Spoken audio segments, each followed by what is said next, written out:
Paano niyo po nasabi? May nakita po ba kayo sa way ng acting niya na in terms of horror na okay naman yung ginawa? Okay na okay. Magaling na magawa si Bea. Oh. And I think, the captain of the ship is the director, so Mikhael knew what buttons to press in the both of us and the rest of the cast. Happy naman siya. Tama direct, kasi big names sa industry. Eventually, on set, after ko i-pitch yung material sa kanila, yun, nakita ko na gusto nila yung role. Perfect sila for the role. Iisa lang naman yung objective namin lahat. So, on set, ang gaan, and ang galing talaga nila. I mean, yung challenge sa acting in horror, napaka-technical ng horror genre. Kasi let's say drama, may scene na dalawang tao, pwede mo sila bigyan ng space, malayo yung camera, may kabatuhan sila, di ba? Kung mag-iiyakan, may dramatic scene. Pero ang horror, marami kang kinoconceal na elements. Let's say, may titingnan siya, tapos matatakot siya sa multo. Hindi mo pwedeng ilagay sa same frame yung multo. So, ang tinititigan nila, camera. And yet, maintain nila yung emotion, yung tingin, yung dread. So, very technical siya. Ang daming movement. So, imagine mo na sinusustain nila yung emotion and yet, paulit-ulit, yung ibang angle, di ba? Ang daming ilaw, cameras, moving around them. And yet, nade-deliver nila yung hinahanap kong look or fright. So, ang hirap niya compared sa drama na you can keep your distance and let the actors interact.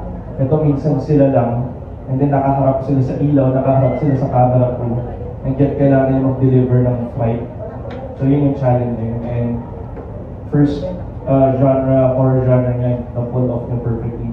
From Charo, come back to the genre, na-pull off perfectly. So, sobrang happy ako. Ang dali ng job ko pag ang dali ng actors. Nakakahappy.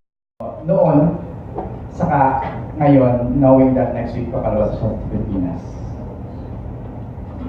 Mas excited ako kasi may confidence ako na sabihin na maganda yung pelikula because I was able to watch it and para sa akin, maganda siya at proud ako. It's really a nice film. Sobrang nagwapang Thank you, pelikula. thank you. At hindi lang yung mga Pilipino sa Singapore yung naka-appreciate, kahit yung foreigners na noon. So, very excited talaga ako mapanood muna. CSC, mas critical daw ang mga Pinoy viewers. Mas Harder to please. Yeah. Harder to please. Well, just like Bea, I'm looking forward to the Filipino audience appreciating Eerie. Sana magustuhan nila the way the foreigners like the movie and when it premiered in Singapore. ano ba yung setup ng premiere night nyo, no? Brown out kaya? Wala masyadong ilaw? Hindi parang ilaw yun talaga yung yung nakakatakot na na ambience. Direk, my question for you is, this will be shown also in other countries in Asia. Yung mapapanood ba namin sa Pilipinas, same nung nakita namin sa Singapore, or will there be a different cut or different version? Paano po? Actually, yun yung interesting, going into international distribution. You're selling it to different countries with different beliefs, different cultures, different rules. So to be honest, we have more than one cut. Depende sa region it's played in. Pero yung Philippine cut is close to Singapore. Okay. Pero yeah, depending on where you see the film, may minor differences. Pero hindi ko nabago yung ending. I won't spoil it. Just watch the film. Kailangan pa kayo pumunta ng Mag-travel kayo or mag-compare notes kayo, go online, mag-gawa kayong Reddit forum, Twitter. Right. Actually, it's the type of film na ang sarap i-discuss after. So sulit. So you can watch it and then go and make discourse, but you can even do a second viewing and ask your friends abroad kung which version nakita nila. Last, we each have their own, parang basically, parang double-edged sword, may pros and cons. And they, from their character's perspective, they know that they're right. As a filmmaker, I'm always drawn to stories or characters na very morally ambiguous. You don't want to draw a line between protagonist and antagonist.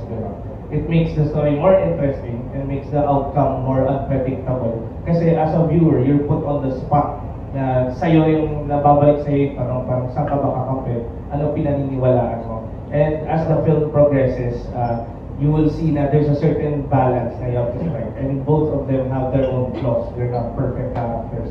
Pero both of them have that objective of trying to safeguard the school when something evil happens. So, yes, it is almost like a whirlwind on that type of conflict. Pero as the film resolves, without spoiling anything, I think that's where the answer lies. There's a certain balance that you have to reach. Okay, ang ganda ng sagot. Kasi yun lang talaga ang ano. Thank you sa lahat ng matenggen and sa interesting questions nyo. And please support Eerie, a local horror movie. Talagang may enjoy nyo to, matatakot kayo, and may mapapag-usapan kayo after. Please support it. Watch Eerie March 27 across cinemas across Asia. Thank you, Ma'am Charo, please. Maraming salamat sa pagdalo mo hapon. At sana po ay supportahan ninyo ang TV. We promise you a good screen. Yay! And of course, Miss Bea. Salamat sa masarap ng conversation. And yeah, sana supportahan niyo March 27. Yay! If you want to watch premiere, just let James know. And again, thank you, Don Juan, Mother Ignacia, for having us here. Good food, good place. Thank you so much. Eerie, March 27, from Star Cinema in cinemas nationwide, and Simon in 6 Southeast Asian countries. But we'll let you know of the exact schedule. We'd like to request our two stars and our director.